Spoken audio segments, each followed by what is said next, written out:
Meus irmãos, abram as suas Bíblias em Ezequiel, capítulo 22. Assim que eu iniciei a minha jornada com as Escrituras, eu tinha muita dificuldade em traçar a diferença entre Ezequiel e Ezequias. Aí, às vezes eu procurava aqui o profeta Ezequias. Ezequias foi rei, né? E aí depois eu procurava o rei Ezequiel. E eu fazia sempre essa mistura. Até hoje, meus irmãos, por conta de uma dificuldade, eu tenho que tomar conta quando eu falo, para não confundir Ezequias com Ezequiel, né? Então, o profeta Ezequiel, capítulo 22, nós vamos fazer a leitura do versículo 23 ao versículo 31, tá bom? Já a parte final desse texto. Ezequiel 22, versículo 23, então diz assim: Veio a mim a palavra do Senhor dizendo: Filho do homem, dize-lhe, tu és terra que não está purificada e que não tem chuva no dia da indignação. Conspiração dos seus profetas há no meio dela. Como um leão que ruge, que arrebata a presa, assim eles devoram as almas. Tesouros e coisas preciosas tomam, multiplicam as suas viúvas no meio dela. Os seus sacerdotes transgridem a minha lei e profanam as minhas coisas santas. Entre o santo e o profano não fazem diferença, nem discernem o imundo do limpo, e dos meus sábados escondem os olhos, e assim sou profanado no meio deles. Os seus príncipes no meio dela são como lobos que arrebatam a presa para derramarem o sangue, para destruírem as almas e ganharem lucro desonesto. Os seus profetas lhes encobrem isto com cal, por visões falsas, predizendo mentiras e dizendo: assim diz o Senhor Deus, sem que o Senhor tenha falado.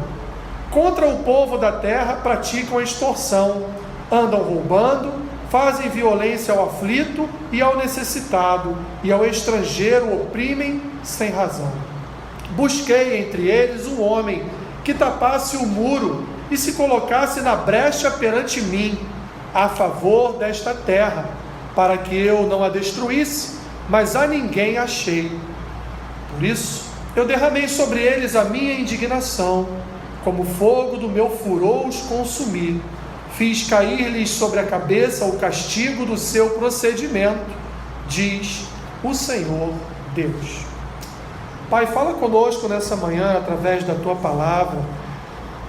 Ministra sobre nós, mais uma vez, o Teu ensino. Que o Teu Espírito venha nos ajudar, nos dando sabedoria e capacidade para entender a Tua mensagem. Assim oramos, já agradecidos a Ti por Tua palavra, e fazemos isso em nome de Jesus. Amém. Podem sentar, meus irmãos.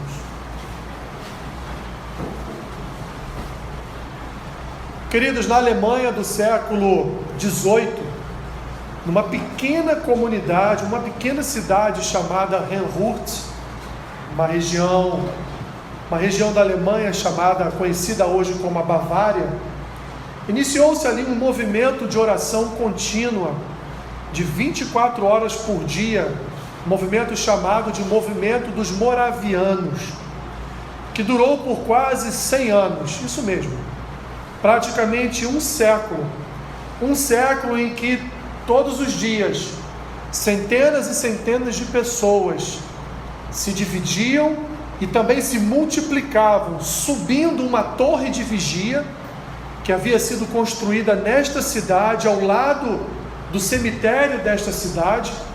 E ali então, meus irmãos, aqueles conhecidos como os morávios, subiam e desciam aquela torre 24 horas por dia para orar. O resultado, meus irmãos, desses 100 anos de orações ininterruptas, vou repetir, meus irmãos, orações ininterruptas, ou seja, não havia um só momento nesses 100 anos em que aquela torre de vigia, em que aquela torre de oração estivesse vazia. Sempre tinha alguém lá em cima, e quando alguém descia, outra pessoa subia para continuar as orações. E esse movimento, meus irmãos, essa oração ininterrupta, resultou nas maiores expedições missionárias de toda a história da igreja.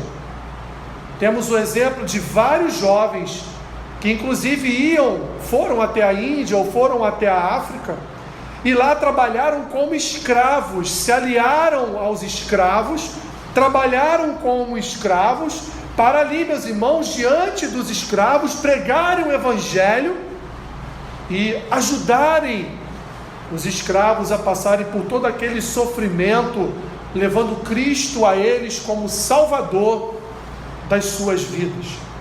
Eles foram, meus irmãos, os primeiros a colocarem em prática a ideia de que a evangelização dos perdidos é um dever da igreja.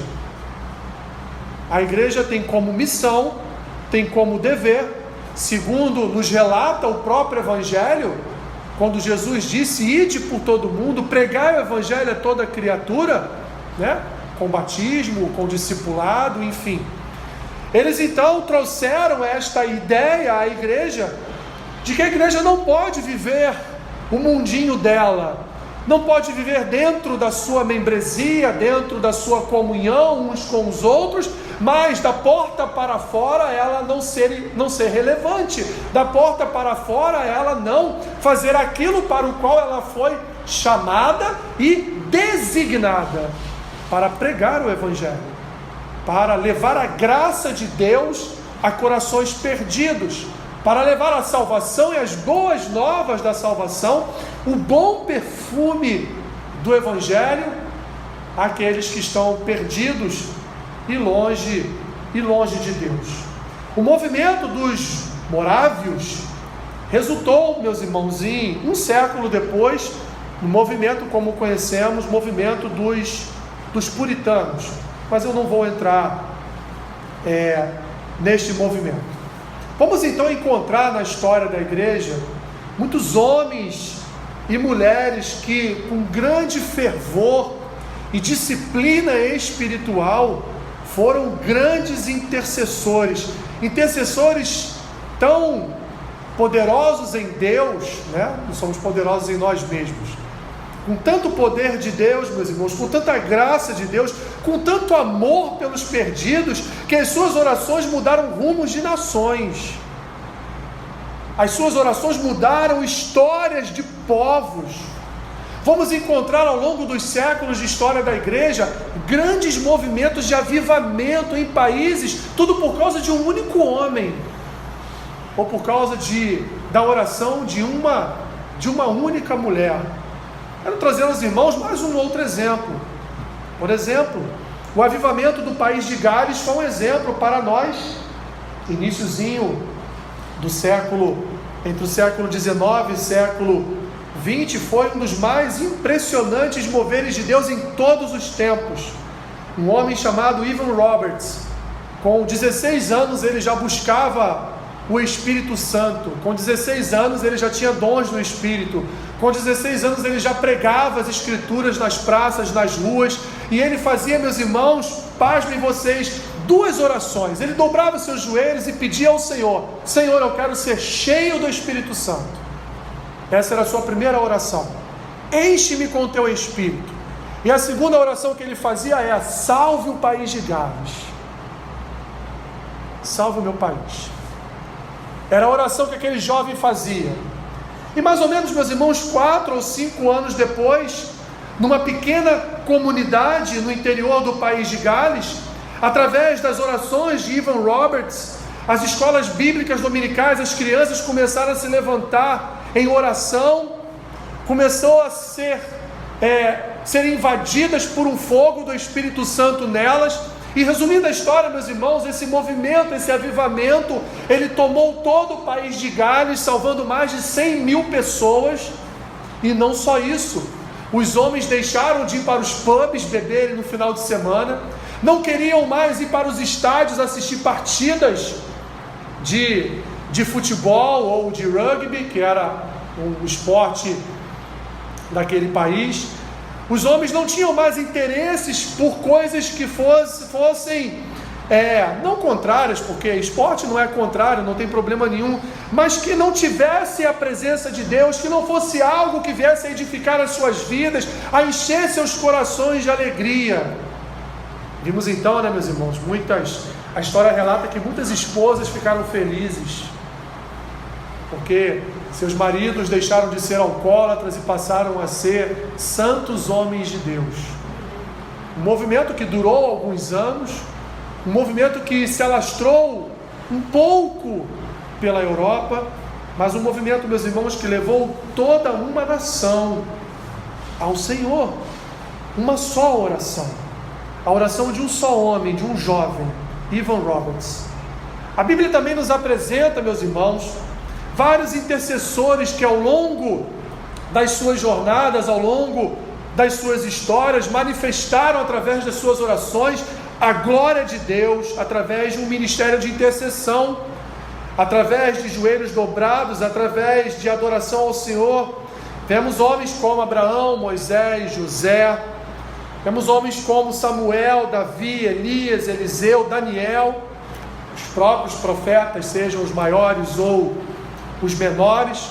Vamos ver o ministério de intercessão na vida do Senhor Jesus. Vamos ver isto nos seus discípulos, que depois se transformaram em apóstolos. Vamos ver isso na vida de Paulo. Vamos ver isso, meus irmãos, mais uma vez na história da igreja.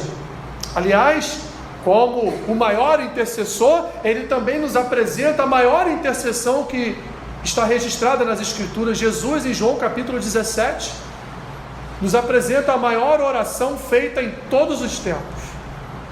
Então, se você ler todo o capítulo 17 do Evangelho de João, você vai ver o quanto Jesus já ali, ainda em vida, ele roga ao Pai pela igreja, ele roga ao Pai pelos santos, ele roga ao Pai por aqueles que ele deixaria ali, que seriam responsáveis pelo início do trabalho da igreja, e ele pede que o Senhor, através dos séculos, abençoe a igreja, abençoe os homens e mulheres de Deus, em que pese as tribulações, as perseguições, Jesus ora para que eles se mantenham fiéis e firmes na presença de Deus. Depois, assim que você chegar em casa, lembre-se, João 17, faça a leitura, que você vai ver o que Jesus pediu para a sua vida, o que ele intercedeu pela igreja, o que ele pediu ao Pai para que enviasse a sua igreja. Paulo diz, meus irmãos, em 1 Timóteo capítulo 2, versículo 1, ele diz a Timóteo: Timóteo, antes de tudo, pois, eu te exorto, para que use a prática de súplicas, orações, intercessões, ações de graça, em favor de todos os homens. Não só isso, além de Jesus ter orado por nós, orado por sua igreja, ele também nos ensinou o ofício, o exercício de orar. Em Mateus 6,6 ele diz: tu, porém, quando orares, entra no teu quarto, e ali então, com a porta fechada, orarás a teu Pai que está em secreto, e teu Pai que vem em secreto te recompensará. E depois disso ele nos dá um modelo de oração, que é o Pai Nosso. O Pai Nosso é um modelo de como nós devemos nos achegar a Deus em oração. Um grande escritor, meus irmãos, também do início do século, um ministro metodista chamado Edward Bounds, escreveu grandes livros a respeito de oração. Em 1906 ele escreveu um livro chamado O Poder pela Oração, ou O Poder através da Oração. E ele disse assim, abre aspas: os homens são o método de Deus. A igreja procura métodos mais aperfeiçoados. Deus procura homens mais aperfeiçoados. E diz ainda: o que a igreja precisa hoje não é de maquinário, ou maquinário aperfeiçoado, nem de novas organizações, ou de mais e melhores métodos para atrair pessoas. O que a igreja precisa é de homens que o Espírito Santo venha usar. O que a igreja precisa é de homens de oração, homens poderosos na oração. O Espírito Santo não flui através ou por intermédio de métodos, de organizações, de eventos, de festas. Estou aqui completando o que ele escreveu. Mas o Espírito Santo, meus irmãos, ele flui por meio de homens santos, por meio de homens que nutrem um relacionamento com o Pai. O Espírito Santo não desce sobre as paredes da igreja, não desce sobre eventos marcados, não desce na agenda de uma igreja, mas o Espírito Santo desce sobre homens, desce sobre irmãs. O Espírito Santo, meus irmãos, ele não unge planos, ele não é um óleo, um azeite derramado sobre eventos, sobre agendas, mas ele é um óleo derramado sobre homens, e homens de oração. Queridos, tem faltado intercessores na igreja. Essa é uma realidade não só na igreja no Brasil, essa é uma realidade em todo o mundo. Em todo o mundo. Jesus disse que deveríamos adorar em espírito e em verdade. Ou seja, deveríamos adorar nos relacionando com o espírito e por consequência adoraríamos em verdade. Deus procura pessoas que querem entrar na brecha, meus irmãos. Dá uma olhada para o texto aí em Ezequiel, no versículo 30. Olha o que Deus diz através do profeta: busquei entre eles um homem que tapasse o muro e se colocasse na brecha perante mim, a favor de quem? Desta terra, para que eu não a destruísse, mas a ninguém achei. Esse é exatamente, meus irmãos, o quadro que encontramos no tempo do profeta Ezequiel. Se você depois fizer uma leitura de todo o capítulo 22, você vai ver Deus apresentando a Ezequiel o quadro em que se encontrava o templo, a sua igreja, com várias abominações ali dentro. Então ele vai terminar o texto dizendo a Ezequiel: Ezequiel, eu rodei toda Israel, e eu procurei um só homem que dobrasse o seu joelho e me dissesse: Senhor, não destrua o povo, Senhor, não leve os seus filhos para o cativeiro, Senhor, alongue a sua longanimidade, tem um pouco mais de paciência, apesar do Senhor ter paciência infinita, ilimitada, mas tem um pouquinho mais de paciência.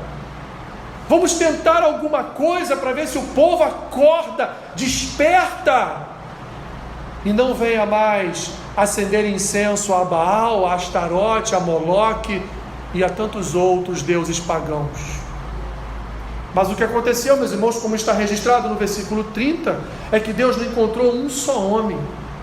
O cenário que encontramos nos tempos do profeta Ezequiel é um cenário em que todas as classes da população tinham falhado inteiramente. Profetas, sacerdotes, juízes, príncipes e, por consequência, meus irmãos, o povo. Havia um processo de degradação espiritual naquela nação.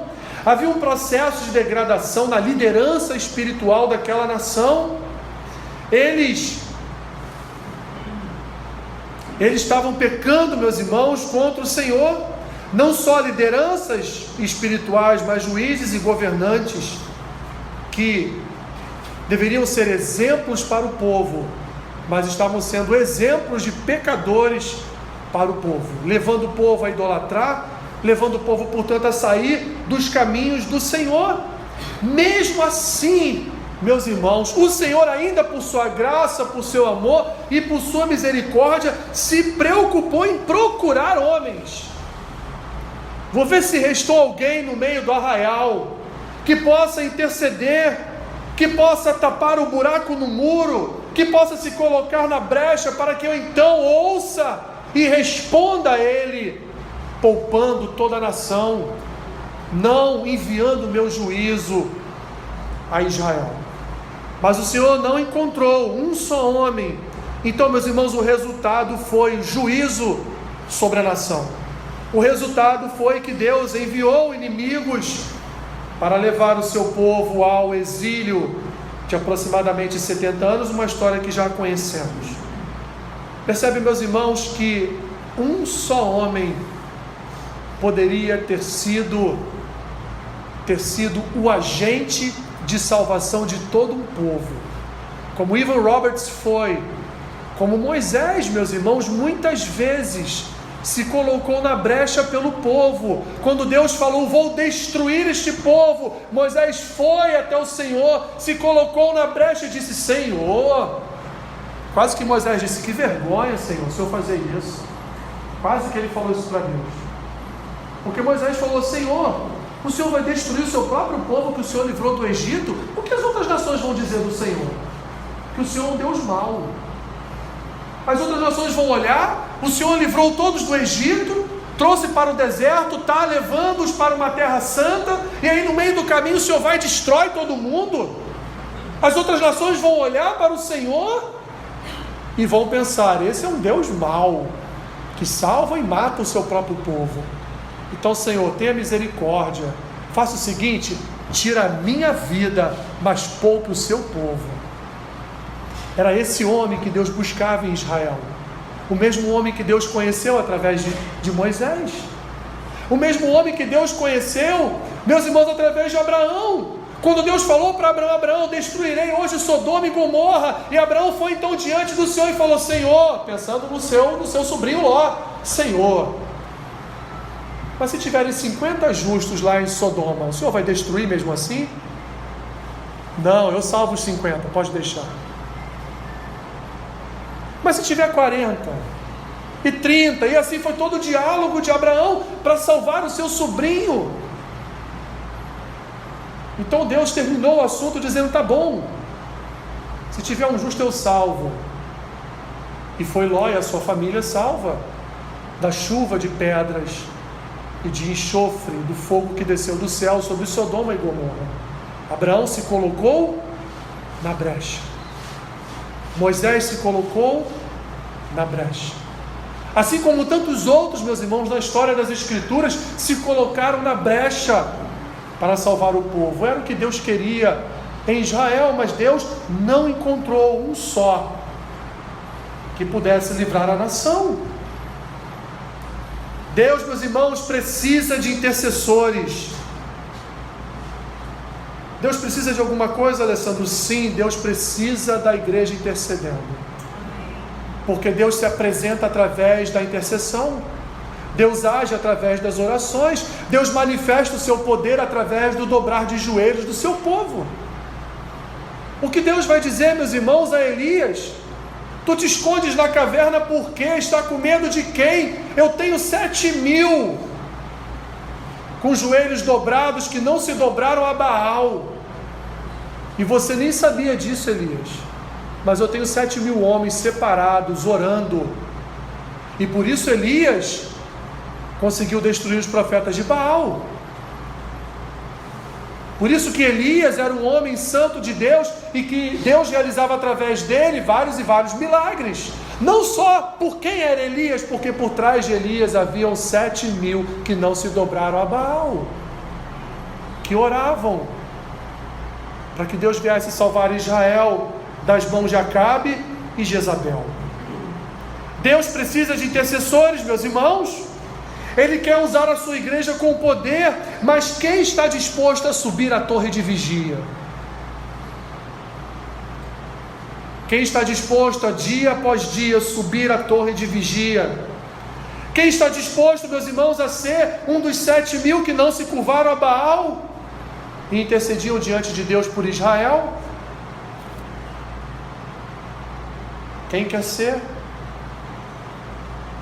O intercessor, meus irmãos, ele possui algumas qualificações próprias. E é interessante porque quando nós conhecemos uma pessoa crente, estabelecemos ali uns 10 minutos de conversa, você já sabe que aquela pessoa é uma intercessora. Você já identifica naquela pessoa uma pessoa de oração. Você já sabe que aquela pessoa é uma pessoa que ela sobe a torre de vigia, pelo seu linguajar, pelo seu modo de agir, pelo seu modo de falar, por sua postura, você já reconhece que aquela pessoa, ela é crente, mas ela é um crente diferente. Não é o crente contextualizado que a gente conhece, mas há algo naquela pessoa que é diferente. Em primeiro lugar, meus irmãos, o intercessor, ele é convicto da justiça de Deus. Ou seja, ele sabe que um dia Deus trará juízo sobre ímpios, ele sabe que um dia Deus trará juízo, inclusive para livrar os justos. Ele sabe que um dia Deus julgará todas as nações, ele sabe que um dia Deus vai voltar, o Senhor vai voltar e julgará todos os povos. E por isso, meus irmãos, lembra que eu falei da palavra, das ações, do modo de ser do intercessor? O intercessor nunca está tão preocupado assim com as coisas desse mundo. Ele nunca expõe aquela famosa frase, né? E agora quem poderá me defender, né? Que vocês tanto conhecem e sabem de onde vem. O intercessor não se preocupa com isso, porque o intercessor sabe, meus irmãos, que daqui a algum tempo tudo isso vai acabar e Deus vai separar ovelhas de bodes. Deus vai botar os seus à direita e os ímpios à esquerda. Deus vai separar o seu povo daqueles que não são o seu povo. Deus vai julgar os ímpios da terra. Deus vai trazer justiça sobre os ímpios da terra. Eles podem escapar da justiça terrena, mas da justiça divina nunca escaparão. E o intercessor sabe disso. O intercessor, ele conhece claramente, ele tem convicção no seu coração da justiça de Deus. O intercessor, meus irmãos, ele anda sempre preocupado com a glória de Deus.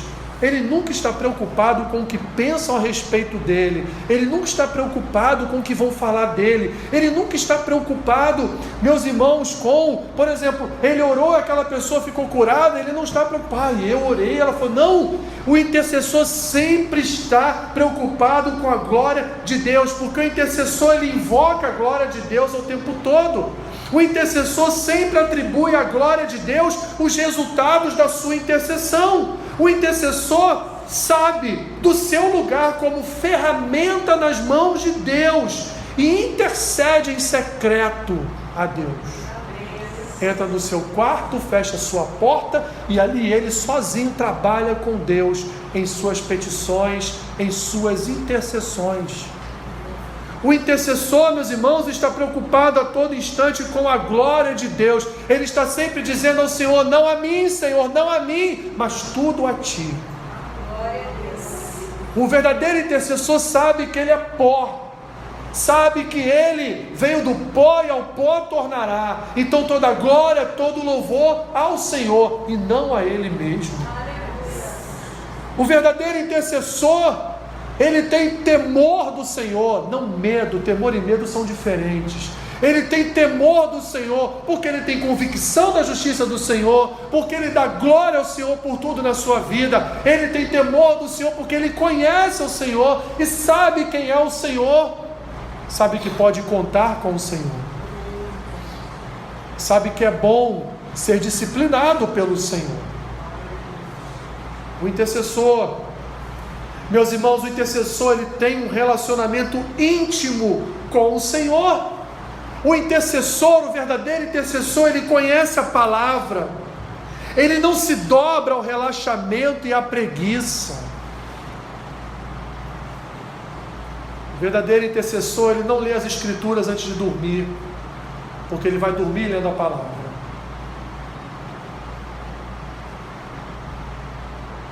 Não vou nem pedir para você se manifestar, porque certamente já aconteceu com todos aqui alguma vez.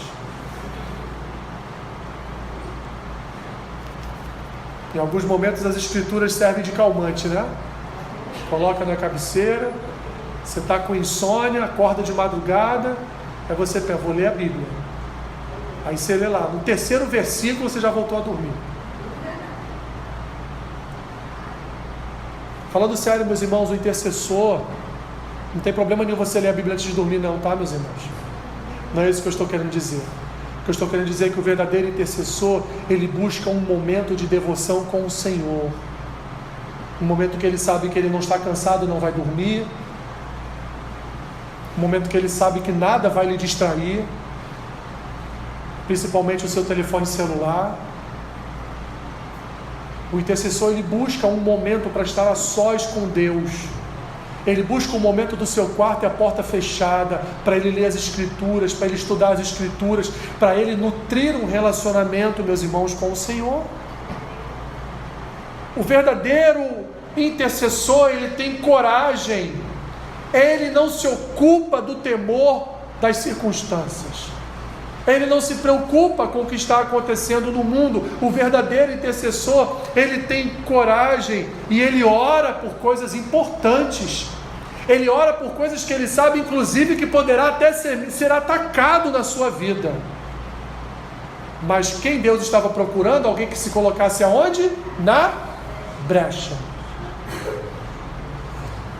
Quando o muro da tua casa está com um buraco, entra gato, rato, entra tudo, né? Se a rua inundar, entra água por tua casa, não é? Porque teu muro está ali com um buraco, né? Esse é o intercessor, ele tampa essa brecha. A água vai pegar nele, o rato vai bater nele e vai voltar. O intercessor, ele se coloca no lugar de para quem ele está intercedendo. Ele se coloca no lugar daquele que está sofrendo. Ele se coloca no lugar daquele que está atribulado. Ele se coloca ali no lugar do pecador, para pedir ao Senhor graça e misericórdia sobre a vida dele, como Moisés fez com o povo, como Jesus faz por cada um de nós. O intercessor, meus irmãos, ele tem fé. O intercessor, ele confia plenamente no Senhor a quem ele serve.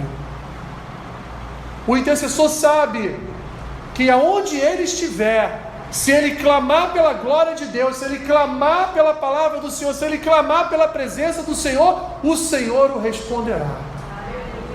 Ele pode estar no barco, o barco está afundando, e para o verdadeiro intercessor não importa se ele vai morrer ali ou não. Ele vai fazer a oração para ser salvo, mas se ele morrer, ele vai morrer para a glória de Deus. Porque o verdadeiro intercessor, ele tem fé.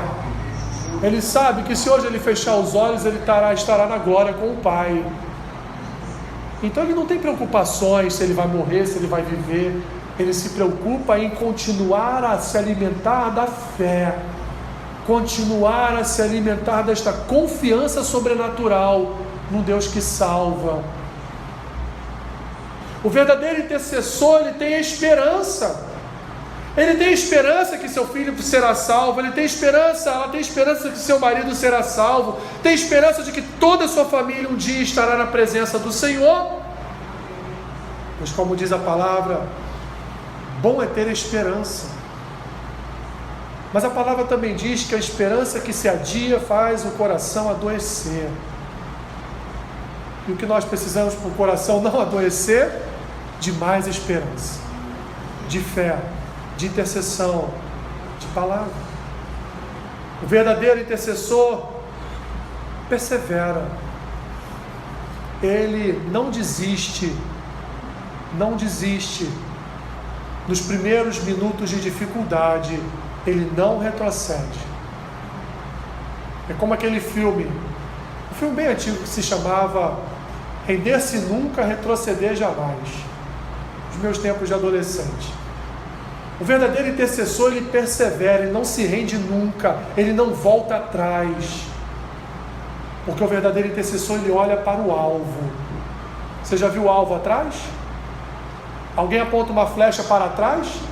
Para acertar o alvo atrás? Ninguém faz isso. O alvo está sempre na frente, na sua visão. O verdadeiro intercessor, ele olha para frente. Ele se alimenta de fé, de esperança, e ele persevera, crendo que um dia ele verá toda a sua casa salva, crendo que um país pode ser salvo, crendo que o seu bairro pode ser salvo, crendo que o Espírito Santo pode descer e avivar a comunidade da qual ele faz parte, crendo nos dons do Espírito, crendo que o Senhor pode reacender a chama no seu coração que está quase se apagando. O verdadeiro intercessor, meus irmãos, ele luta em oração, ele persevera, ele faz, como Paulo disse aos Tessalonicenses, ora sem cessar, orai sem cessar. Ele faz a mesma coisa que Jesus disse: bate na porta, pede, Busca, porque se você bater, a porta vai se abrir. Se você pedir, você vai receber. Se você buscar, você vai encontrar. Esse é o verdadeiro intercessor, aquele que persevera até o último dia da sua vida. Ele ora pela salvação da sua família. Ele pode morrer, mas ele vai até o último respirar. Ele vai pedir: Senhor, eu estou indo, o Senhor está me levando, mas salva a minha família. E algum tempo depois a sua família pode ser salva, porque a sua oração ainda continua reverberando no trono da graça. No trono da graça. Meus irmãos, nós somos chamados à intercessão. Eu não estou falando que somos chamados a participar de grupos de intercessão, não. Muito antes de grupos de intercessão, meus irmãos, nós precisamos de pessoas que intercedem, de pessoas que oram, de pessoas que estão disponíveis a se colocar na brecha, de pessoas que têm responsabilidade com a sua própria vida espiritual, pois eu não posso orar por alguém quando eu, meus irmãos, não tenho responsabilidade com a minha própria vida com Deus.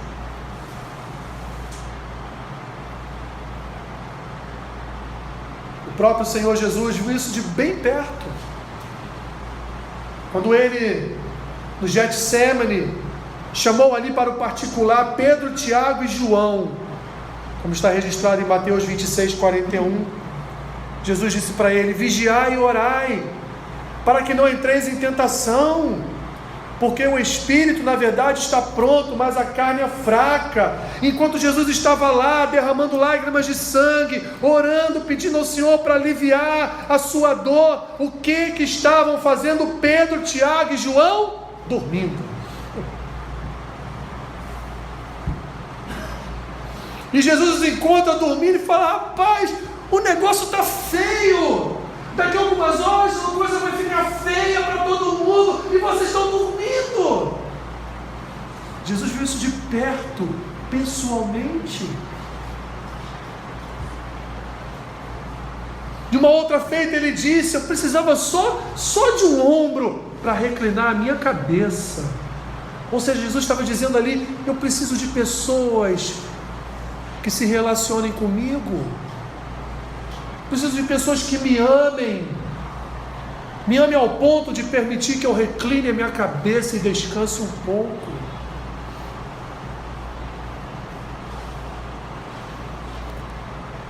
Meus irmãos, como a igreja, aliás, como o Senhor tem encontrado a sua igreja hoje acordada, intercedendo ou dormindo? Quero terminar com uma frase para os irmãos. Em toda a história das Escrituras, nós vamos ver Deus correndo atrás de homens. Vamos ver Deus buscando homens. Quando eu falo homens, minhas irmãs, inclui vocês também, tá bom? É porque vivemos dias difíceis, né? Olhamos para as Escrituras e vemos a todo momento Deus buscando homens que se relacionem com Ele, buscando homens que o temam, que o obedeçam, que sejam santos, homens que entrem na brecha, como está aqui em Ezequiel, homens que ocupem um lugar. Antes de ocupar um lugar de liderança, ocupe um lugar, meus irmãos, de liderança pessoal da sua própria vida. E que estejam sempre com seus joelhos dobrados, alinhados ao Senhor, se relacionando com Deus. Porque Deus quer usar a sua igreja. Deus quer nos usar, meus irmãos. Deus quer nos usar com poder e autoridade. Deus quer nos usar com um poder que nós nunca vimos de perto, meus irmãos. Deus quer nos usar no poder do seu Espírito. Deus quer usar o seu povo. Deus quer conduzir o seu povo em poder e glória. E nós não vemos mais isso. O ministério de intercessão é essencial para a sobrevivência do povo de Deus. Hoje podemos estar no conforto, mas no futuro podemos não estar mais. Há 2 anos atrás estávamos no conforto, e do dia para a noite você se viu trancado dentro de casa por 4 meses, sem poder levantar domingo pela manhã e ir à igreja para louvar ao Senhor, tendo que cultuar a Deus através de uma tela de TV. Meus irmãos, não podemos nos esquecer disso. Apesar da nossa memória fraquejar, apesar da gente não lembrar mais, mas não podemos nos esquecer disso. Quantos queriam e clamavam para ir à igreja e não podiam?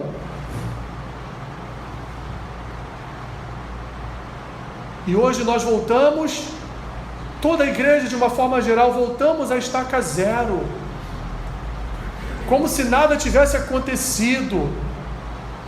Parece que pegamos o ano de 2020 na nossa história e apagamos ele. Uma igreja não sobrevive sem intercessão.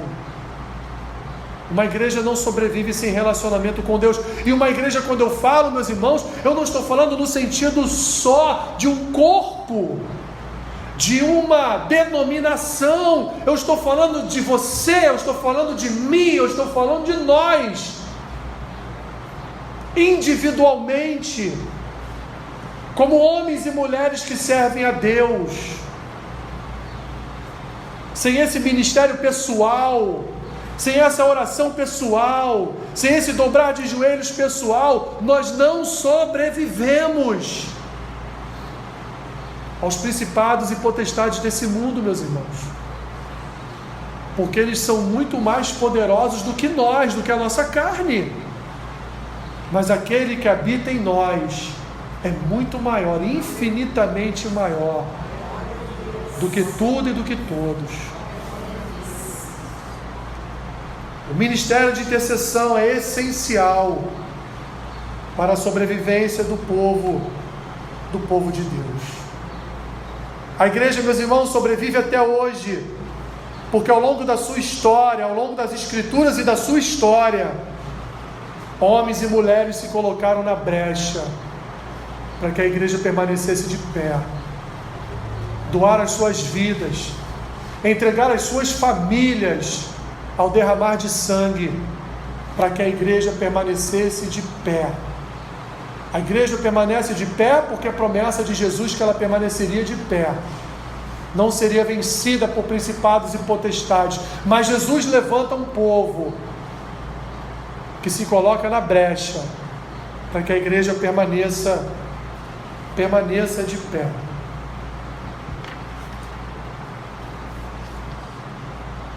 Morávios, puritanos, homens e mulheres que nem nunca ouvimos falar, os 7.000 que não se dobraram a Baal, Abraão, Daniel, o próprio Senhor Jesus. Temos muitos exemplos, meus irmãos, muitos exemplos, de que quando o povo ora, se arrepende dos seus pecados, Deus desce dos céus, o Espírito é derramado, seu povo é avivado e os milagres acontecem. Confie nisso, olhe para essa palavra de Ezequiel. Deus ainda busca aqueles que se colocam na brecha. Senhor, nós pedimos o teu socorro, a tua ajuda,